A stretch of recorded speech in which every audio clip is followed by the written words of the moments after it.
સુરતમાં એસઓજી પોલીસે Parle point Sargam shopping centre સામે દુકાનમાં હેલ્થ વોર્નિંગ વગરની સિગારેટ વેચતા દુકાનદારને પકડી પાડી કુલ ₹60,000ની વિદેશી સિગારેટ ઝડપી વધુ પૂછતાછ હાથ ધરી છે.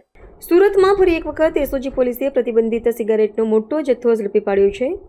પોલીસે પ્રતિબંધિત સિગારેટ વેચતા એક દુકાનદારને ઝડપી પાડ્યો છે. પોલીસે 60,000થી વધુની હેલ્થ વોર્નિંગ વગરની સિગારેટનો જથ્થો કબજે કરી વધુ તપાસ હાથ ધરી છે.